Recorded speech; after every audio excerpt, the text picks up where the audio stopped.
Good morning, afternoon, evening, whereabouts you are in the world. Budget guitarist here. Now, no music today. I think I owe you all an explanation. Now, I am the budget guitarist, and if you've been following the channel and keeping current on the videos, you'll slowly start to see that a lot of the equipment I'm using is no longer budget. And my good buddy Andy Hopkins kindly pointed out the other day that how could I be a budget guitarist if I've got expensive kit. So I need to explain how I amassed this stuff. So it all started on when I found out about Facebook Marketplace. I was clearing out my garage.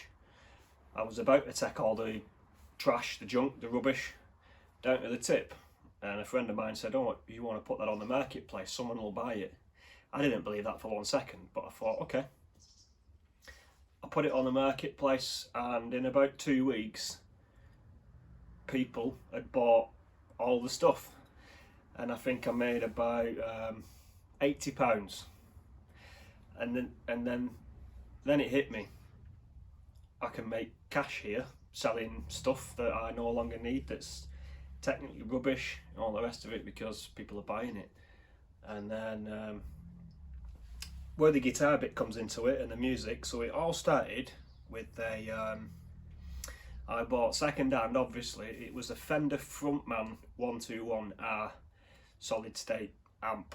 Now that's the one with the two 12-inch speakers. It does have real spring reverb, but they had read that the amp was damaged. There was something wrong inside it, and the guy who was only asking £20 for it, I just made 80 selling a garage full of crap.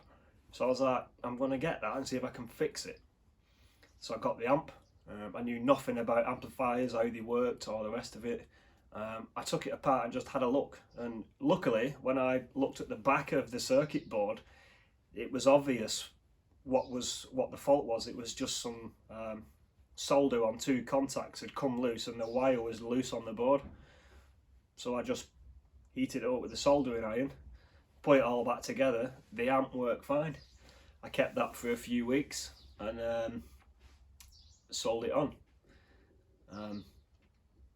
So I paid £20 for it, and I think I sold the amp for, I think it was 80 quid. So I got 80 quid off 20, so I made, let's do some maths, I made £60 on that. And that's what I've been doing ever since. I very rarely do a cash purchase on the marketplace. If I see a piece of gear I like the look of, I'll always ask first, is a trading option? And if they want to trade, I'll send them pictures of the stuff I'm willing to trade. And that's how I did it. And I've been quite fortunate, because every time I've done a trade, I've traded up. So my first, I use the loopers as an example. So the first looping pedal I bought, and I bought this myself off Amazon. It's a Vivlex looper. It's just the one switch. It'll loop your phrase, and you can add as many overdubs over the top of it as you want.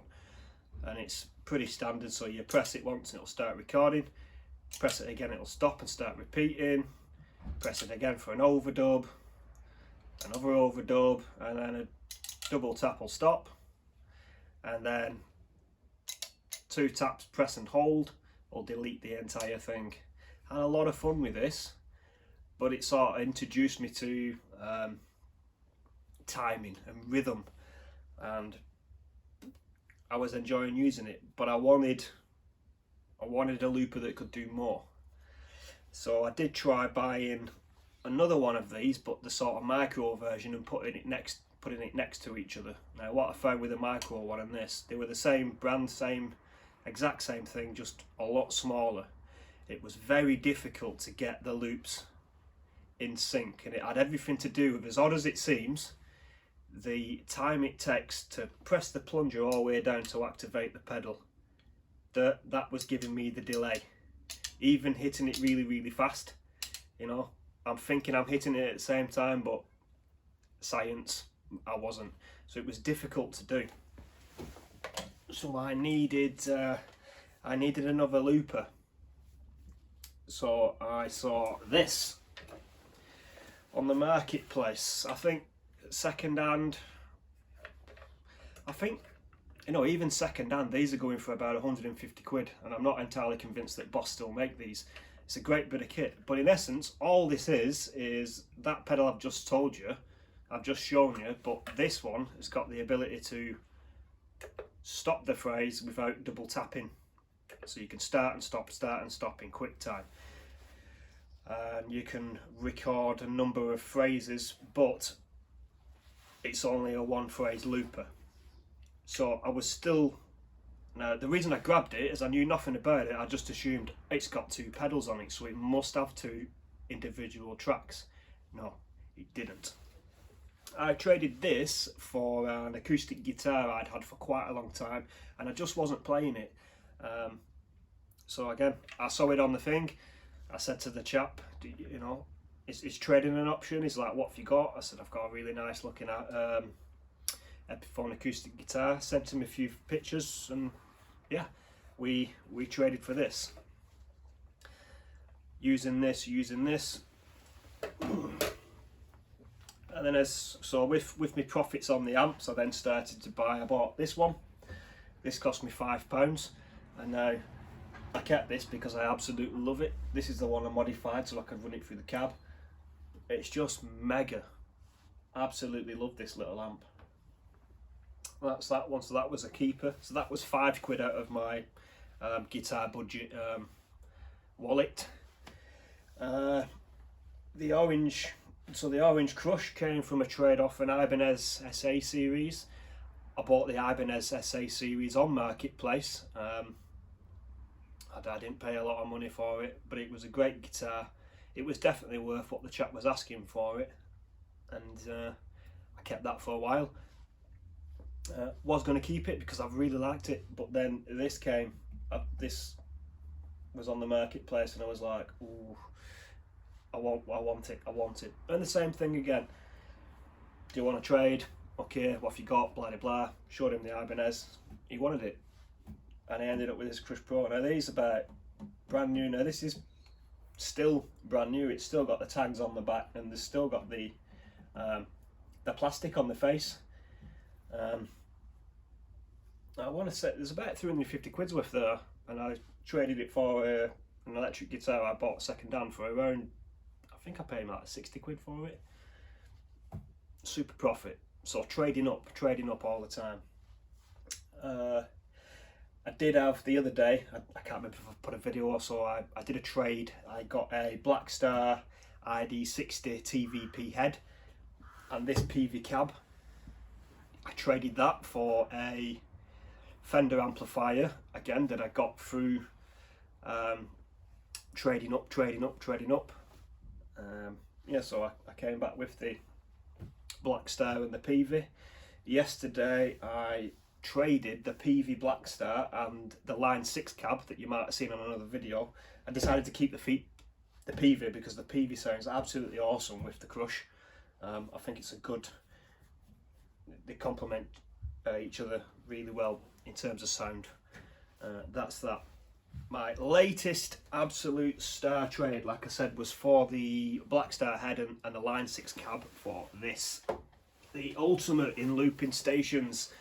It's a Boss RC 300, and I know very little about it. I didn't get the instructions with it, but it's got 3 separate phrases that you can control and overdub and redo and all them. So essentially it is a band on a pedal board. I just need to figure out how to use it. It's got an expression pedal, so you can assign effects to each phrase, each loop, turn it on, turn it off, have drum beats, turn off drum beats.